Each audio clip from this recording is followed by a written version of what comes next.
So the title of my message today is about the sound of worship. Say with me, sound of worship. Now in Genesis chapter 22, verse 5, this was the day when Abraham was about to offer Isaac to God at the mountain of Moriah. Na iyang ingnan na iyong tinunan, pabilin mo din yun siya. And Abraham said unto his young men, abide ye here with the ash, and I and the lad, or Isaac, will go yonder and worship and come again to you. So this was the first time that I read the word worship in the book of Genesis. And it happened, it was recorded, the total of 172 occurrence. Kadaghan, inga na kadaghan ang word ng worship. O ang word ng worship nga ato nabasa karon gikan kana sa Hebrew word nga shaka. Ang shaka is to prostrate, especially reflexively in homage to royalty or God. Bow self down, crouch, fall down flat, humbly beseech, do make obeisance, do reverence, make to stoop. That is to worship. In other words, worship is we position ourselves. It is a lowly and a lower positions before the Lord. It is a humble position of ourselves before God. We acknowledge God as supreme. We acknowledge God as the Almighty. Amen. And we are man, and we are kining ang atong estados is lower than God. We bow down before Him. We adore Him. We exalt Him. We magnify Him. We worship Him. The same word, worship in English, mao ni gigamit ni Jesus Christ while He was speaking to a Samaritan woman at the well, at Jacob's well in Samaria. Ningon din but the hour cometh, and now is, when the true worshiper shall worship the Father in spirit and in truth. For the Father seeketh such to worship. Now, kining word na ito nakita nga worship, ato kining makita 60 times sa King James Version. And the Greek translation was proskuneo. Now, proskuneo means to kiss like a dog licking his master's hand. To fawn or crouch to, that is literally or figuratively prostrate oneself in homage, do reverence, to adore, or to worship God. The same meaning. To worship, to bow down. Just like the word of John the Baptist when he said, I must decrease and He will increase. So every time we worship, we bow down ourselves before the Lord. We humble ourselves before the Lord.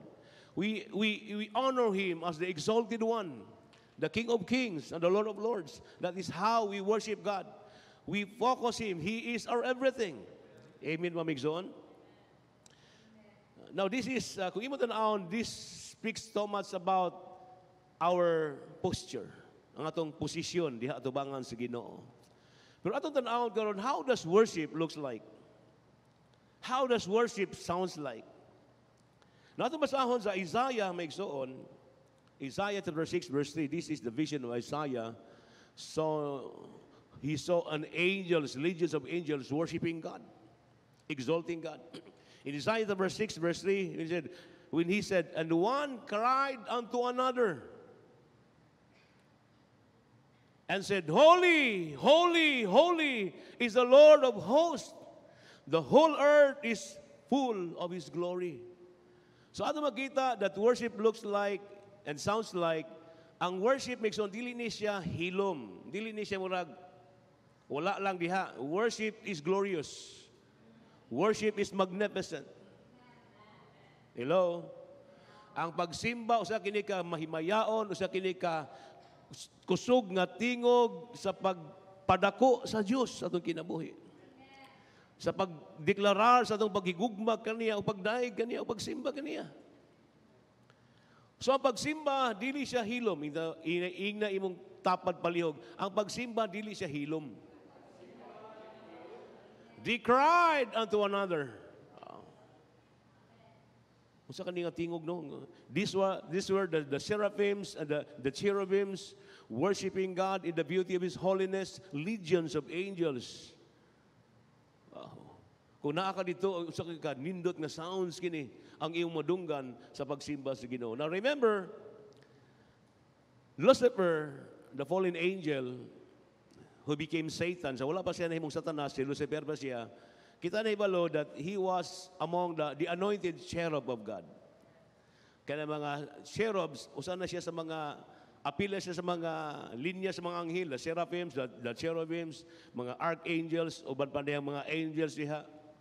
Siya ka anointed cherubs, o mga scholars nag-believe nga, usa siya sa mga, siya ang usa ka worship leader sa pagsimba sa Ginoo. Siya ang nag-lead sa worship.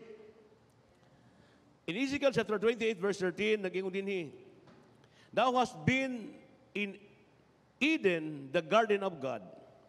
Every precious stone was thy covering.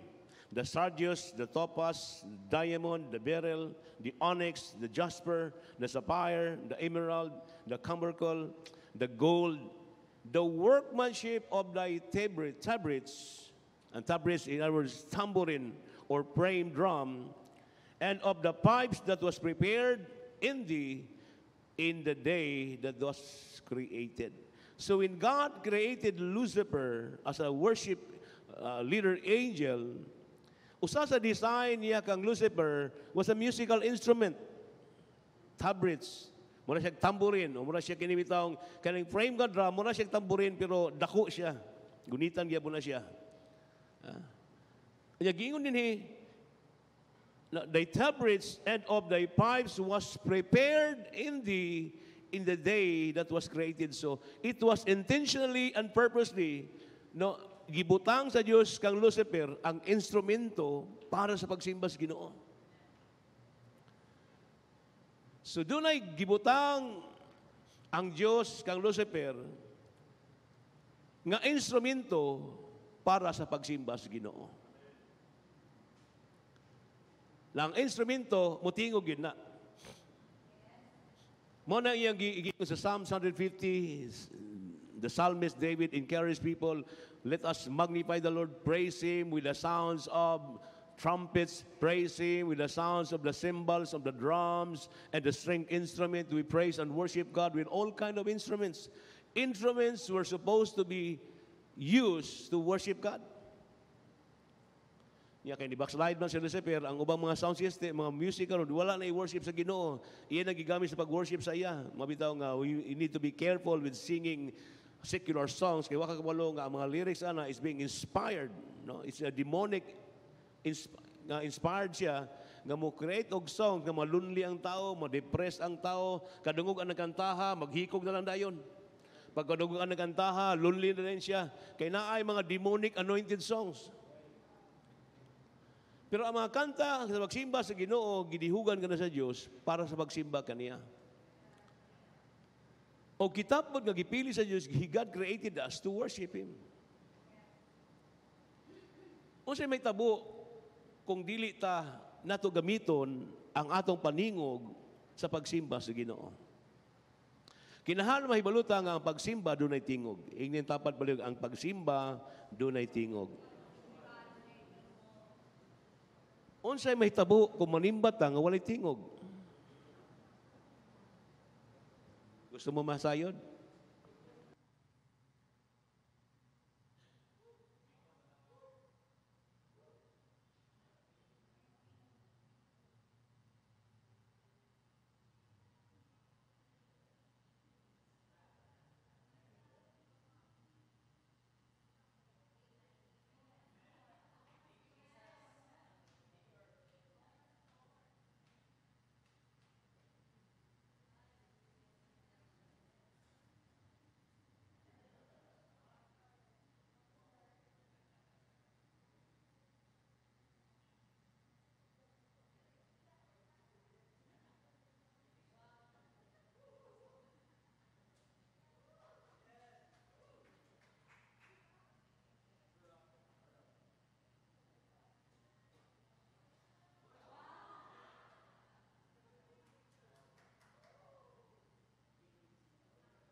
Ay, anita ng mga Kristiyano, we were created to worship God. But sometimes when trials come, persecutions and problems, we lose our voices and our sounds of worship. Hello? We have the form, but we don't have the power. We have the form, but we don't have the sound. We have the form, but we don't have the performance. We don't have the force because we lose our voices. So whatever comes your way, whatever adversity that comes along your way, do not lose your voice to worship the Lord. Ayaw gyud walaa ang imong tingog sa pagsimba sa Dios. Ayaw gyud undanga og simba ang Ginoo, igsoon. Even if you don't feel worshiping God, raise your voice and your sound of worship. Because there is power in worship. There is force in worship. When you worship God, hallelujah, it will affect not only your inward being, it will affect your surrounding. People around you, circumstances around you, demons around you will be greatly affected when we worship God. Your problem will be affected. Your sickness will be affected. Your trouble will be affected when you begin to raise your sound and your voice of worship to God. One more time, lift up your hands, worship God, please. Woo! Hallelujah! We worship you, Jesus. Sing your songs of freedom, songs of deliverance, songs of healing, songs of power, songs of strength, songs of victory, songs of faith, songs of hope, songs of vision, songs of increase, songs of dominion, songs of prosperity. Hallelujah! Songs of the Holy Spirit. Songs of worship. Hallelujah! In Isaiah chapter 24, verse 14, it says, they shall lift up their voice, they shall sing for the majesty of the Lord, they shall cry aloud from the sea. You shall, irregardless of what situation you are right now, you shall raise your voice and worship Him. Psalm chapter 30, verse 12, how could I be silent when it's time to praise you? Now my heart sings out, bursting with joy, a blessed inside that keeps me singing. I can never thank you enough. Keep that sound and voice of worship burst out. Ayaw pugni, megsoon. Do not allow pain, do not allow sorrows, do not allow disappointment, discouragement hold you, stops you from worshiping God. Amen ba, megsoon? Ingnan tapat, isinggit ang imong pagsimba sa Ginoo. Nganong gitagaan tagpaningog sa Dios, megsoon, tungod kay our voice, our sound is very vital.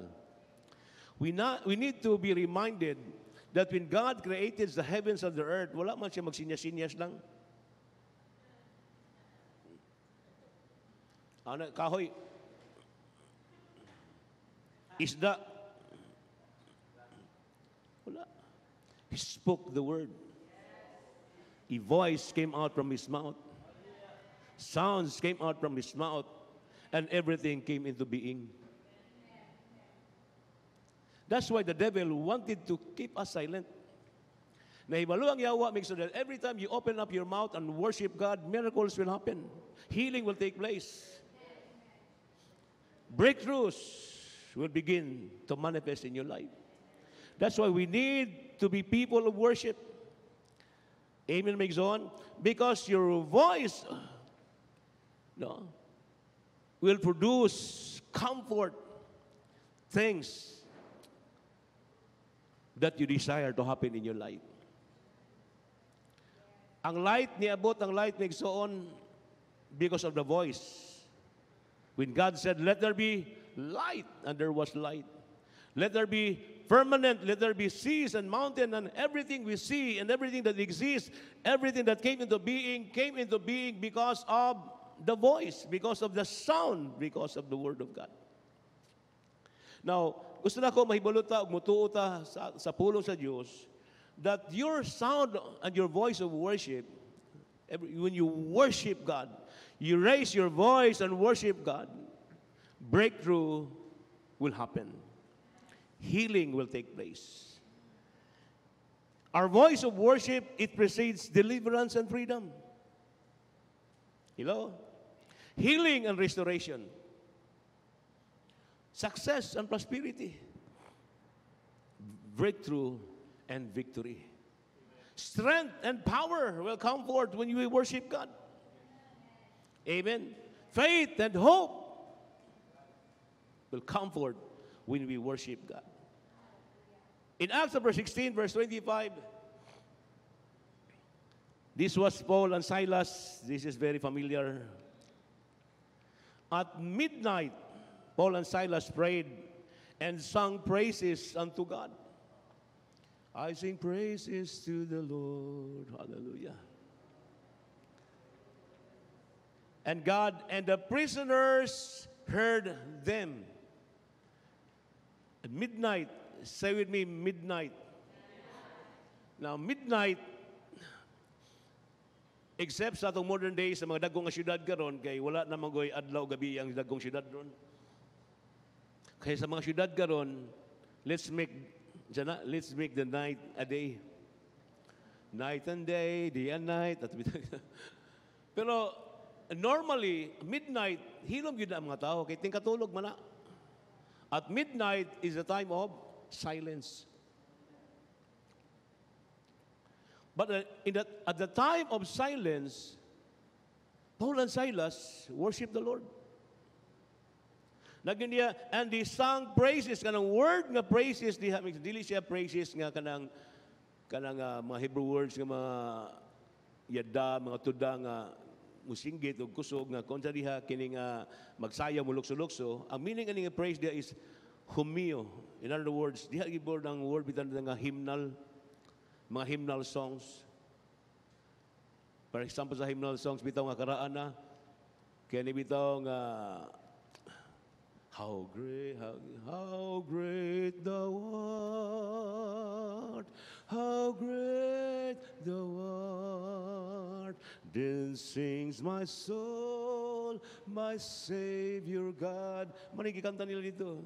How great thou art, how great thou art. Yan, modern na to gamay. How great is our God. Sing with me, how great is our God. Now, praise Humnio is a song to celebrate God. So when you worship, you celebrate God in your situation. You celebrate God's faithfulness. You celebrate God's power. You celebrate God's promises. You celebrate God's help. You celebrate God's miracle in your life. Now remember, when Paul and Silas sing these songs of celebration, na sila sa prisuhan. It was not only the time of silence, but darkness. Beaten. Ang record sa Biblia, gigisi ang ilang sinina. Nagkagidlay ni sila. Nagkagisi-gisi lang sinina. Gikulata sila. Gibunal-bunalan bagyo sila. O di nila kay gipriso sila, gipusasan o gibartolina pagyon sila. But in that painful, sorrowful situations, at midnight, supposedly, nga sila unta, maghilom na lang, kung doon na may sounds sa imong dunggan, the sounds of agony.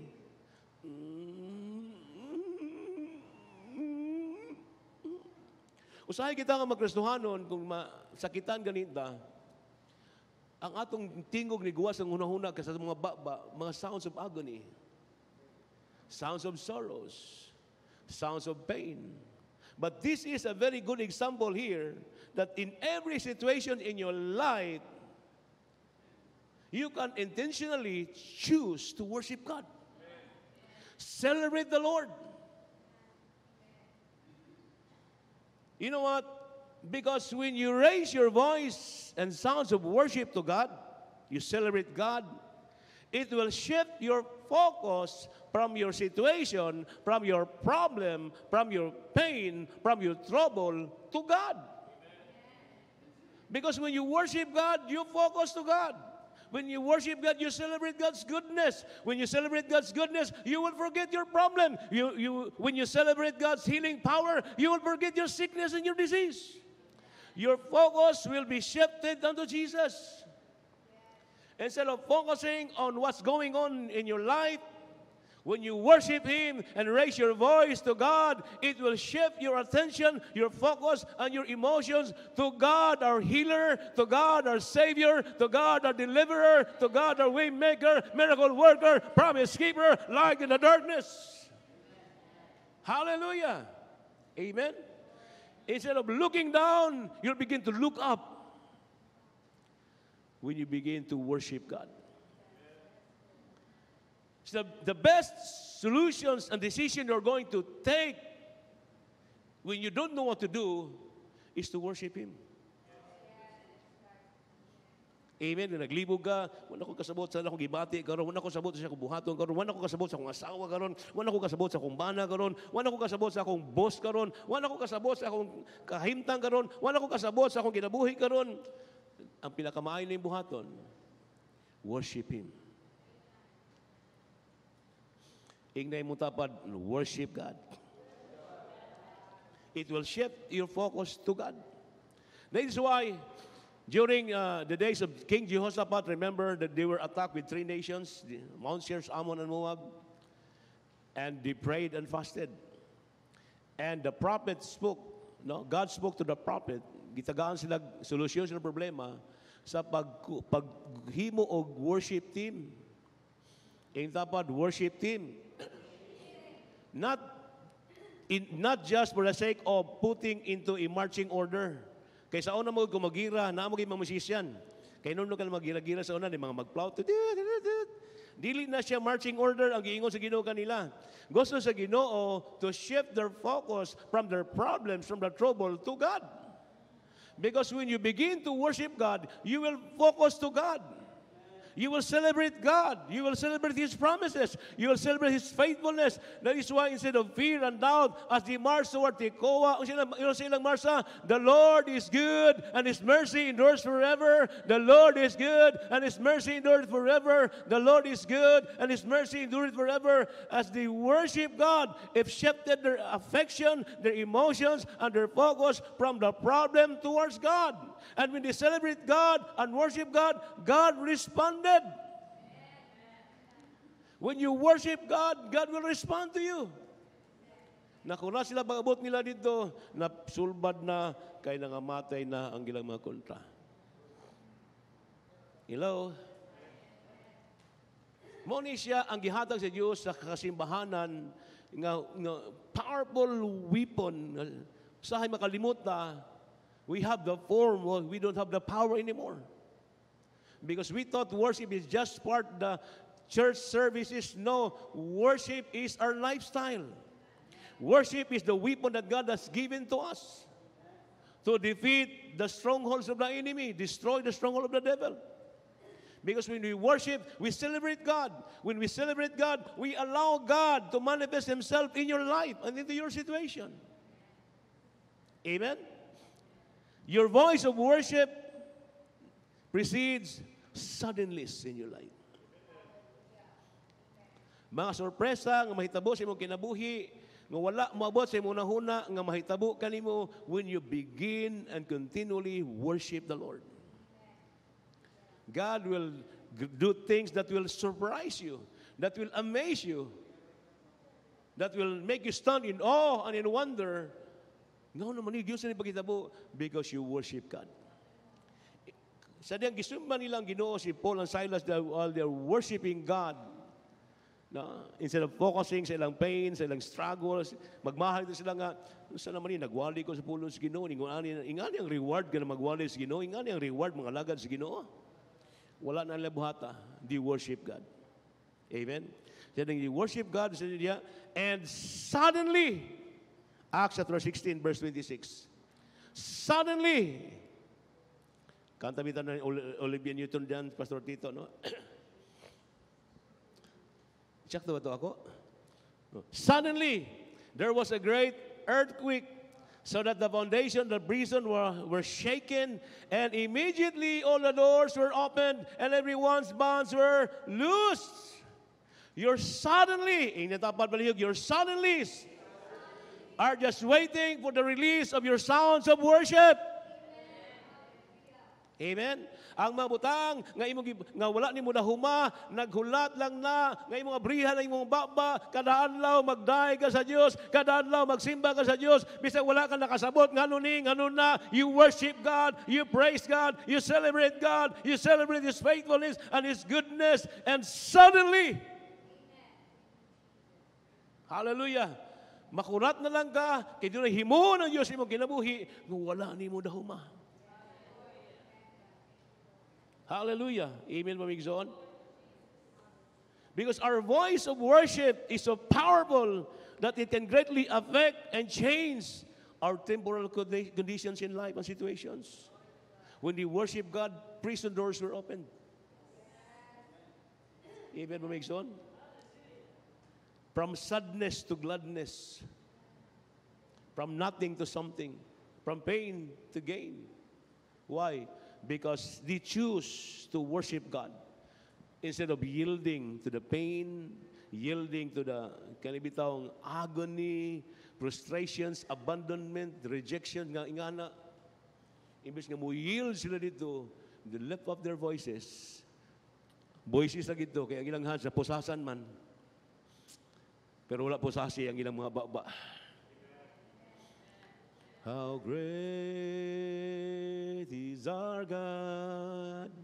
Sing with me, how great is our God. And then, all will see how great is our God. Your voice of worship to God will not only affect your surroundings, your situations, but it will also affect people around you. Makita nila kung unsa kagamahanan ng Diyos kay magialagaran. Kung unsa ka faithful ang Diyos kay magialagaran. Kung unsa ka maayo ang Diyos kay magialagaran. When you worship God, nakita nila nga wala kay sudan, you worship God. Nakita nila nga nabut lang ka kuryente, you worship God. Nakita nila nga nagaproblema ka, you worship God. Nakita nila nga hospital ka, you worship God. Nakita nila sa tanay mo kahimtang, you worship God. And when God will respond to your faith and to your worship, people will see that the God you serve is alive, miraculous, and He's the God of wonder. Amen, makes on. Because somebody like you never give in and never give up. You raise your voice and your sounds of worship to God. Amen, makes on. And because of that, sa nitabo, ang jailer nga Philippians nga nagbantay nila, naluwas. Because of the impact, the power nga gihimo sa Ginoo nga at midnight sa ilang situation, they choose to worship God. Instead of giving in to their pain, sa sorrow, sa abandonment, they worship God. Mao gyapon nahitabo sa Acts chapter 2, verse 6, laktaw ta sa 41, so 6 ningon diha. And when this sound was heard, the multitude came together, and they were astonished and bewildered, because each one heard them, the apostles, speaking in his own particular dialect. Verse 41, then they that gladly received his words were baptized. At the same day, they were added unto them about 3,000 souls. Now, when the disciples were waiting for the promise of God, the outpouring of the Holy Spirit, they were worshiping God in one accord. The Bible said they were in one accord. They were worshiping God, and the Holy Spirit came as promised by the book of Joel.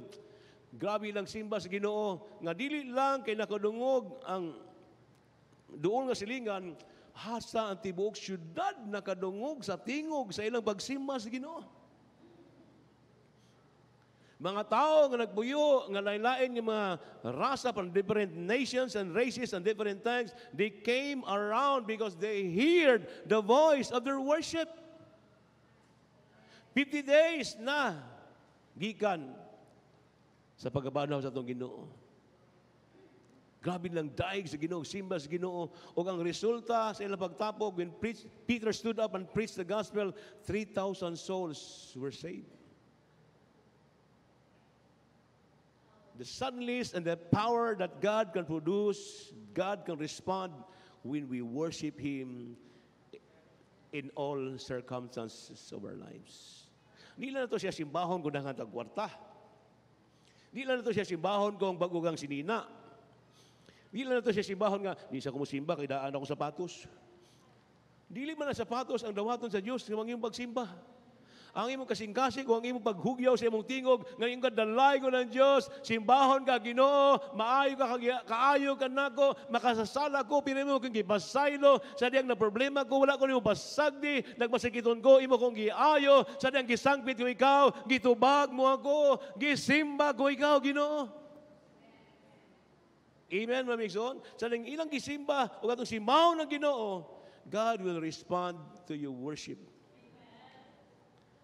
Now, our sounds of worship and our voice of worship is so powerful, paminaw maayo ha, that it can shift and dictate the condition of your ambience and temperament. Whether we like it or not, usahay sa puton yun ta. Isa-gisapot dire.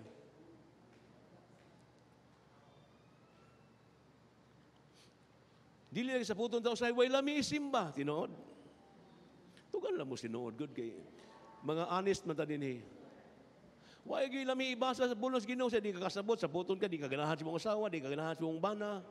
Nya mo iniksulod nimo sa imong balay sa kagubot pas imong balay sa balay ni di ko ganahan boyo diri. Naay mga nana, mga ambience ato mga temperament nato, nagi mga panghitabo ni ana. Labi na ko ang mga babae magminupusal na, di na pumusabdan mga kinaiya. Naay mga yun nana, dili ba? Ang malalaki po, magminupusal bang malalaki? Katanawa na God ang hitabo diri oh. Sa 1 Samuel 16:23, it came to pass when the evil spirit from God was upon Saul that David took an harp and played with his hands. Ting ning, ting ning ning, ting ning ning ning ning, ting ning ning. Saul was refreshed and was well, and the evil spirit departed from him.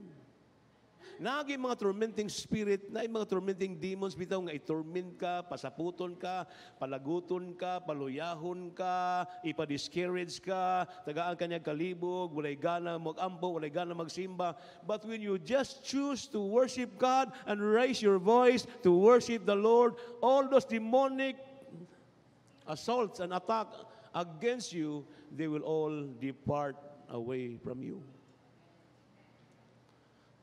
Gusto kag kalinaw, yung dapat ingna siya, gusto kag malinaw nga pagpuyo. Malinaw nga panagtiayon. Malinaw nga panimalay. Simbaha ang Ginoo. Mga asawa, simbaha ang Ginoo. Wa man ito bag mga asawa. Na a words of advice sa mga asawa, ang inyong pagyaw-yaw, dili na makausap sa kahimtang. It will not change the atmosphere. It will not change the temperament. It will not change the person. But your worship can bring change. Sama po din yung mga bana. Ay mo reklamo sa iyong mga asawa nga usay nga ana ra na yung lutuan. Ay mo sing reklamo sa iyong asawa nga lagom ang imong t-shirt nga puti pag humaglaba. Ay mo reklamo sa iyong asawa nga unsa man ni akong anak hindo kay bagyalakaw na ako kan bulingit na. It cannot change the situation. It will hurt her feelings. Sa iyong buhaton, when you worship God, it is so powerful that it can change and it can shift the ambience and temperament. So, lahi ganin ninyo. Ibig nga sa puton, bitaw mo, sa maglagot ng tagkanoon sa maniba, how great is our God. Sing with me, how great. Ibig ka, kanugay pa mo yung mga mata, Domingo maniba, how great is our God. Sing with me, how great is our God. Always see how great is our God. Because your pangasaba will not change the situation. It will not change the person. It will worsen the situation. Why? It will hurt the feelings of somebody. But when you worship God, healing will flow. When you worship God, miracle will take place. Basta mga anak, mga igsunan, let us raise our voices, our sounds of worship before the Lord. Amen ba, migsoon? Last but not the least, maning katong kapusan. Pilan lang, I have 10 minutes, 5 minutes. Last, our voice of worship is so powerful that it can turn desperation into jubilation. Tapos muna ko pag-usap ha. Our voice of worship is so powerful that it can turn desperation into jubilation. The word jubilation is a feeling of great happiness and triumph. Desperation, na-desperado na ka, di matabang, kapo na, ingani na. Now, in John chapter 11, verse 32, this is the last verse. And when Mary came to the place where Jesus was and saw him, she dropped down at his feet, saying to him, Lord, if you had been here, my brother would not have died. Now sa hay, we misunderstood this verse na abi na to og kanimi tao nga nagmahay ba ka si Maria dili iya ba kang gina Jesus Christ nga Lord kung diri pa lang ta dili ta mamatay akong manghod. Now gusto na ko makita nato din himigsoon that in spite and despite of what had happened, Mary chose to worship Jesus. She dropped down at his feet. Kabalo naman ta siya storya no nga Mary, na siya sister nga nganog si Martha. O na yung brother nga si, okay, bright, mga, namina mo sa inyong Sunday school, si mga bata pa mo. And Martha, Mary, and Lazarus, dili lang sila close friend ni Jesus Christ, but they were so close that the Bible recorded that Jesus loved Lazarus so much. Nga palangga, gikain niya si Lazarus. And Martha also, he served Jesus well. Kung doon ay mga life groups, mga Bible studies of household meeting, si Martha ang nagluto o nanghugas sa mga plato o nanghipo sa mga gamit human nilang simba. Kaya kung magsimba, magkaon, uli naman lang na. Pero si Martha, si Maria, samtang magmuali, magtulos Jesus Christ, nabi siya nagyang punga, mag-jot down, mag-record, nga maminaw sa isulti ni Jesus Christ. Mary was Jesus' avid nga listener. But here comes when their brother Lazarus was sick. Nagsakit si Lazarus, sickness unto death. Makamatay nga sakit. And they sent forth messenger to Jesus Christ kasi Jesus dili man layo, dool ra. Nagpadala sila message nga, oy Jesus, si Lazarus nga imong palangga, nagsakit, nga ikamatay. Gipaanhi ko ni Marta o ni Maria aron ipabaadto kaniyo ari mong ayuhon ang ilang manghod nga imong gihigugma. Nibalik dayon ang kuan dito. Oy, sa may ama si Jesus. Wala man lagi maguyog nimo. Musunod na daw siya. Amo ba? Dito, Lazarus, dong, agwanta lang yun. Kay happy na mabuti si Jesus Christ. Karong udto, naano to karon? Ate Mary, Ate Martha, kalos aman si Jesus, sakit na kaya. Ilang, nana.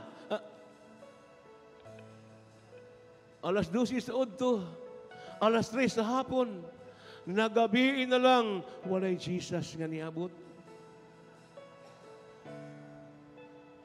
Ate, ingon ka, moabot si Jesus. Agwanta lang doon. Ugma sa buntag, sure yun ko, nalagi siya.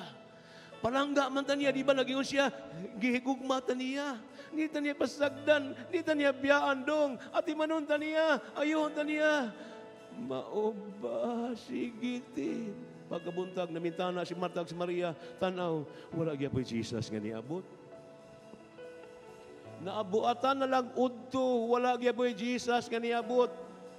Pagkahapon nananaw sila nang hinaot gyapon ng laom nga naay Jesus kumabot aron ayuhon ang ilang manghod nga nagmasagiton nga ikamatay. Nisalop na lang ang adlaw o nisalop ang kinabuhi ni Lazarus.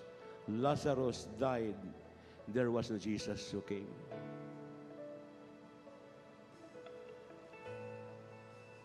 Pila sa ato diri nga doon nakagiampo, Lord.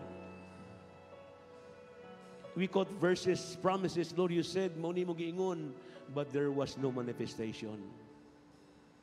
Sige taglaom, Lord, ikaw ako mananambal. I believe you're my healer. I believe you're my healer. Jehovah Rapha, tanang kanta sa kayuhan, nakanta na lang nimo. But still, when you went to your doctor, pag-check up, your situation get worse. There was no Jesus. There was no response of your faith from the Lord. How would you react? How would you react? Nga sa kahimtang, the moment that you need God the most, God was absent. Na ba? Sa ato diri, you feel that way? Nga grabe ni mong ambo, o nagdahom ka, mutuo ka, muabot siya, mutubagon ka na niya, pero walay tubag nga nahitabo. But here comes after 2 days, nga namatay na si Lazarus, nito nga si Jesus Christ.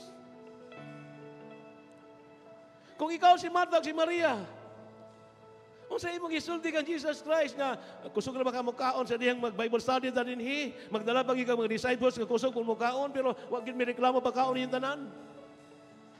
Ako si Lazarus na tighinos tabang nako.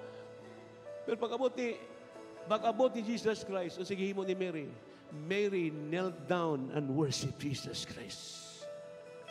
Maigso ang imong pag-complain, ang imong pagmulo o pagmahay sa Diyos, tungkol kay tingali, wala kang madawa sa imong trabaho, ang imong gi-applyan.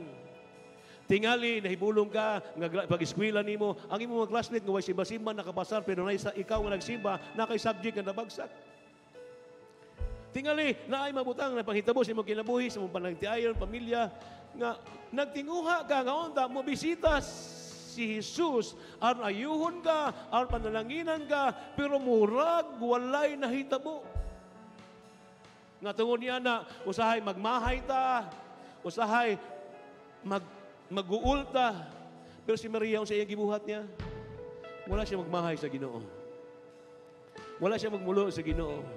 In spite of the situation that Jesus was not there at the very moment that they needed Him the most, when Jesus came, she worshiped Jesus.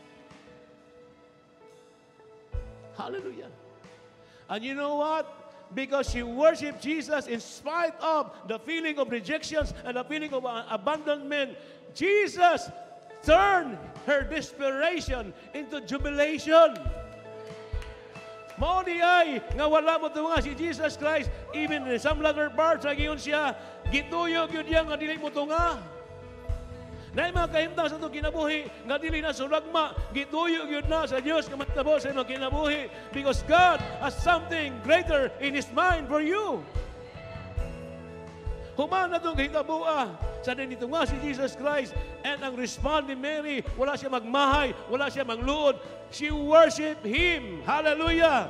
Worship Him! Worship Him! Worship Him! And because of that, Jesus, niingon siya sa lubnganan, Lazarus, come forth! Ang ilang manghod nga wala maayo sa sakit o balatian, kay dili na gusto ang Ginoo nga ayohon lang si Lazarus, kay ang gusto sa Ginoo nga banahon si Lazarus gikan sa mga batay. Hallelujah! Aron ang testimonyo dili lang ila sa ilang pamilya, kundi ang tanang tao na nagpalibot kanila makakita nga ang Diyos nga magyalagaran, milagruso, gamahalan, kahibulugan o makahimo sa tanang butang. In all circumstances in your life, situation, especially the moment that you don't understand why. You don't feel like God is present. The best way for you to do is lift up your voice and worship God. Come on, church, lift up your voice. Stand up. Hallelujah. I don't know your situation right now, But I know one thing, God is faithful. God is faithful. God is faithful. Hallelujah. Oh, Jesus. We worship you, Lord God.